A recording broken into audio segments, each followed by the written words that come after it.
Welcome back to Vinay भटक्या. आजचा आपला टूरचा दिवस आहे चौथा. आज सकाळी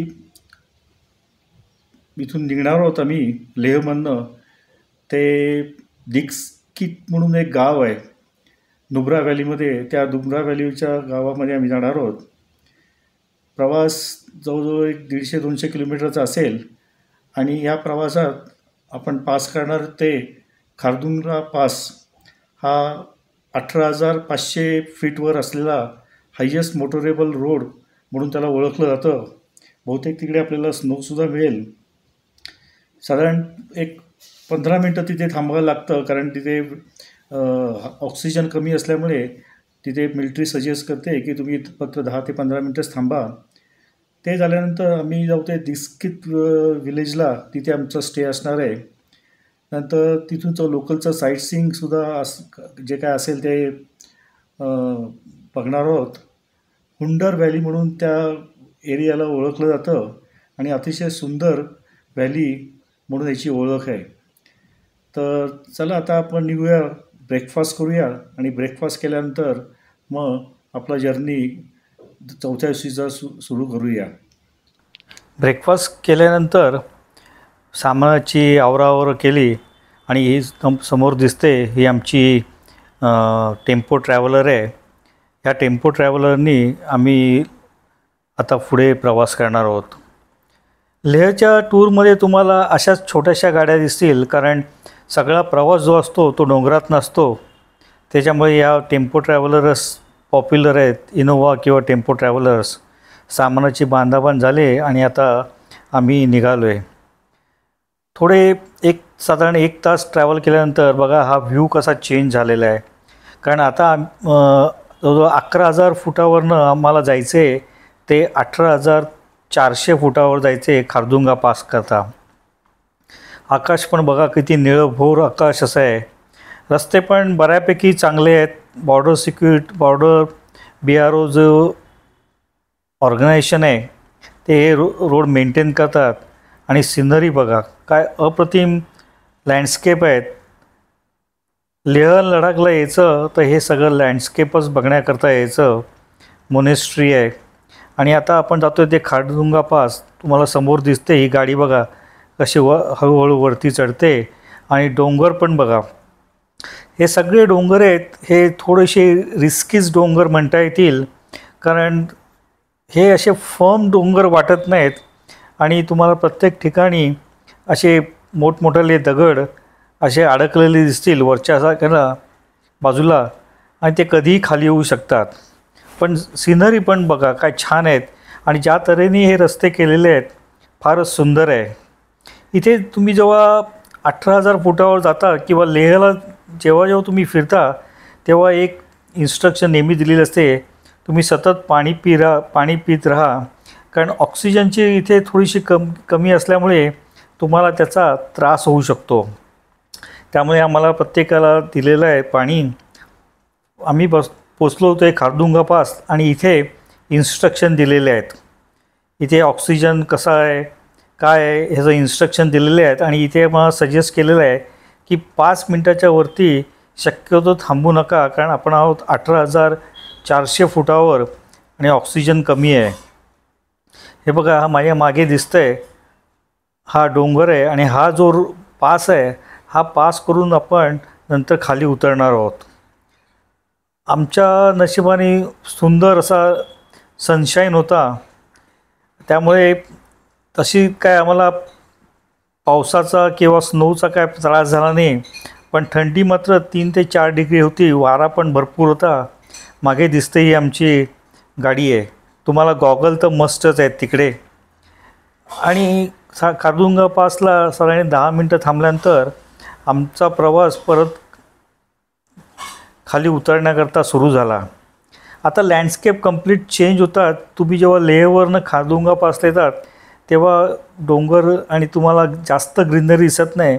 पण आता इथे आल्यानंतर साधारण ग्रीनरी थोडीशी वाढलेली दिसेल. आणि आता हा डिसेंट आहे.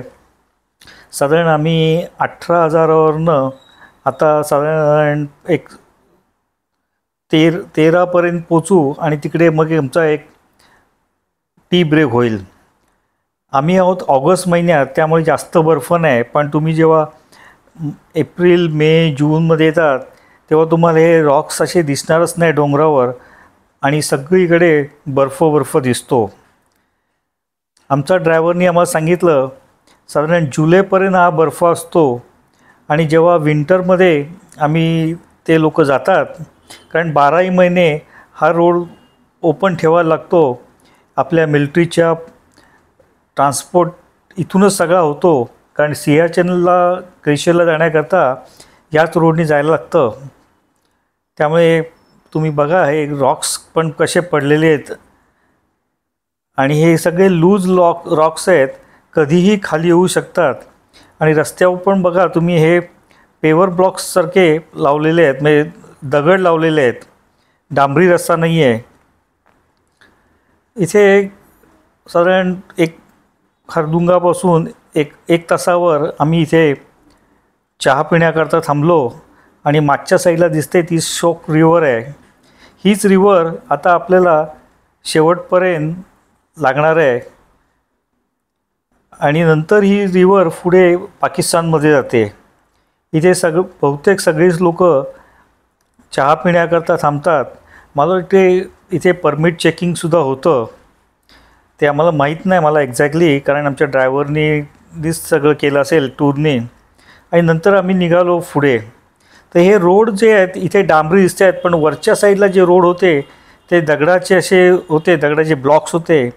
जेव्हा ड्रायव्हरला विचारलं तेव्हा त्यांनी सांगितलं इथे 12 जवळ सप्टेंबर ऑक्टोबरपासून स्नो चालू होतो, आणि मग आमच्या गाड्यांना चेन लावावं लागते टायर्सना, आणि ह्या दगडाच्या रोडवर ग्रिप छान येते.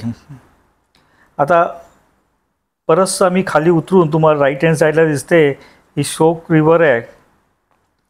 ह्या रिव्हरच्याच पॅरलर आता आपण जाणार आहोत.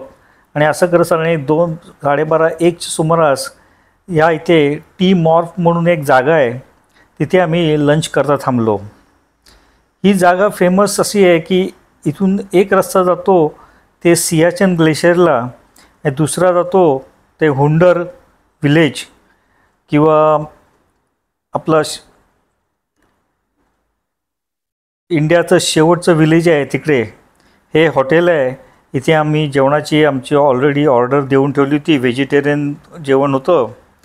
आणि हॉटेलच्या बाहेरचा परिसर पण बघा, आकाश पण बघा किती क्लिअर आकाश आहे. आणि डोंगर पण बघा, डोंगराचे निरनिळे तुम्हाला शेड्स आहेत, हे निरनिळे असे शेड्स दिसतील. आता हा जो रोड आहे ह्या मॅप पण तुम्हाला कळेल, हा टी मॉर्फ आहे. आणि इथून तुम्हाला सियाचन बेस कॅम्पला जाता येतं. दीक्षित विलेज साधारण 15 किलोमीटर आहे, हुंडर 23 किलोमीटरवर आहे. आणि आपण आमचा स्टे आहे हुंडर विलेजला.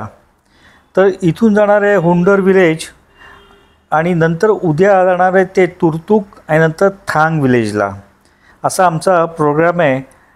आणि तुम्हाला जर सियाचन बेसला जायचं असेल तर तुम्हाला टी मॉर्फला परत येऊन नंतर मग सियाचन बेस कॅम्पला जाता येतं. बरीचशी लोक सियाचन बेस कॅम्पलासुद्धा जातात, पण आमच्या ह्याच्यामध्ये नव्हतं. तर जेवणाच्या ठिकाणी समोर पण एक मोठं असंच बुद्ध लोकांचं टेम्पल होतं. आणि आजूबाजूची सिनरी पण बघा काय छान आहे. आजची वेदर तर एकदमच क्लिअर सनी वेदर होती. बऱ्याचशा वेळा तुम्हाला क्लाउडी आणि रेनसुद्धा इथे मिळू शकतं. आता आम्ही उतरले ते साधारण एक 10,500 फूटवर आलेलं आहे, म्हणजे 18,000 खारदुंगा पासवरनं आम्ही आता 10,000ला 8,000 फूट खाली आलेलं आहे. आणि हवा थोडीशी आता गरम पण झालेली आहे. खारदुंगा पासला जवळजवळ 3 ते 4 डिग्री टेम्परेचर होतं, पण इथे बऱ्यापैकी असं हॉट म्हणता येईल. तर जेवण तुम्ही बघाल तर इथे आमचं बघा, ही सगळी आमची टीम आहे, ही जेवणाकरता बसली होती. बऱ्याच प्रकार व्हेजिटेरियनमधले ऑर्डर केले होते. सुरेख जेवण होतं. आणि सरप्रायझिंगली आम्हाला या हॉटेलमध्ये लसणाची चटणी जी आपण महाराष्ट्रीयन लोक खातो लसणाची चटणी, किंवा मुंबईच्या लोकांना वडापाव बरोबर जी मिळते लसणाची चटणी ती होती. हे दिसते, हे लंचचा मेनू होता. छानपैकी असा मेनू होता लंचचा. आणि इथे भूकसुद्धा बऱ्यापैकी चांगली लागते. पुढे प्रवास सुरू झाला तो डिस्किट विलेजला. आणि ह्या विलेजच्या इथे डिस्किट मॉनेस्ट्री म्हणून एक फेमस मॉनेस्ट्री आहे, ती बघण्याकरता आपण जाणार होतो. इथे झिपलाईन आहे, वर्ल्डमधली हायेस्ट झिपलाईन म्हणून ह्याला ओळखलं जातं. आम्ही काय झिपलाईन करता थांबलो नाही. रोडची कंडिशनसुद्धा चांगली आहे. राईट हँड साईडला तुम्हाला शोक रिवर ही कंटिन्युअस वाहताना दिसते. त्याचं पात्र पण बघा किती मोठंच्या मोठं असं आहे. आणि अप्रतिम असा हा लँडस्केप तुम्हाला मिळतो. हे डोंगर पण बघा, आता साधारण गोल्डन कलरचे तुम्हाला हे डोंगर दिसतील. आणि छानपैकी रस्ता तयार केलेला आहे. पण रस्ता ऑलवेज ह्या रस्त्यावर जाताना रिस्क असतेच, कारण थोडेसे लूज असे हे माउंटन्स आहेत. त्याच्यामुळे कधीही इथे लँडस्लाईड होऊ शकते. आम्ही पोचलो ते डिस्किट मॉनेस्ट्रीला. ही लार्जेस्ट गोंपा नुब्रा व्हॅलीमधली म्हणून ओळखली जाते. रॉक की माउंटनवर ही बसलेली मॉनेस्ट्री आहे. आणि 15 सेंचुरीला ह्या मॉनेस्ट्रीचं निर्माण झालेलं आहे. सगळ्या मॉनेस्ट्री तुम्हाला तशा बघितलं तर त्यांचं स्ट्रक्चर साधारण तसंच असतं. इथे तुम्हाला एंट्री फी घ्यायला लागते. मला वाटतं 40 का 50 रुपये एंट्री फी आहे पर पर्सन. आणि एंट्री फीहून तुम्ही मग वरती फोर्टचं माउंटनवर तुम्हाला चढायला लागतं. म्हणजे साधारण 10,315 फीट उंचावर असलेली ही मॉनेस्ट्री आहे. ह्या मॉनेस्ट्रीचं वैशिष्ट्य म्हणजे इथे आपण एक स्टॅच्यू बघणार आहोत. पण त्याच्या अगोदर जेव्हा कार पार्क करून तुम्हाला साधारण एक 10-15 मिनटं वरती चढायला लागतं. वरती तुम्ही चढत असताना तुम्हाला हा जो व्ह्यू दिसतो आहे बघा, हे पार्किंग प्लेस आहे. आणि लेफ्ट हँड साईडला बघा काय व्ह्यू आहे. सुंदर अप्रतिम असं व्ह्यू आहे. लेह लडाखला तुम्हाला जर यायचं असेल तर हे लँडस्केप बघण्याकरताच मेनली यायचं असतं.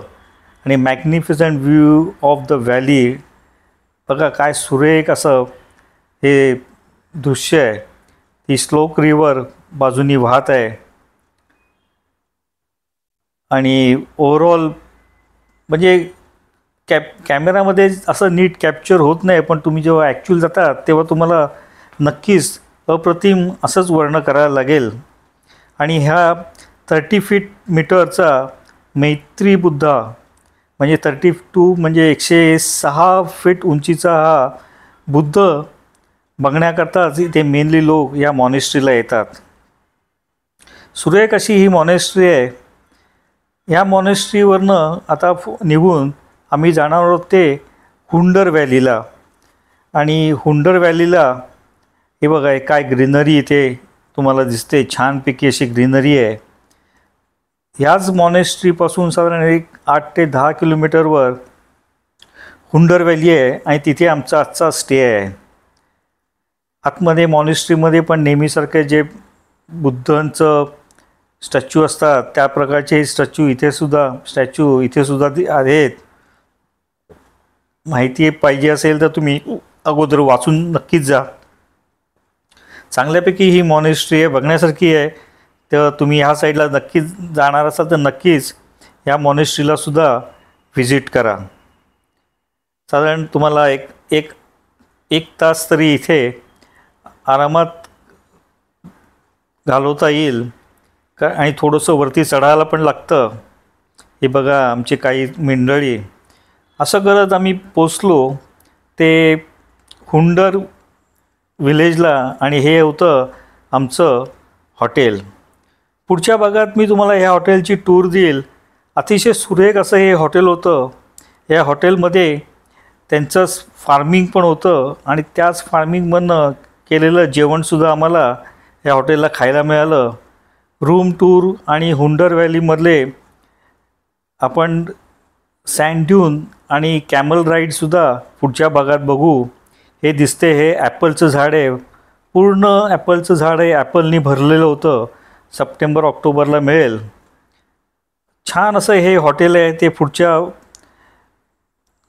एपिसोडला मी तुम्हाला सगळे डिटेल्स त्याची दाखविलच.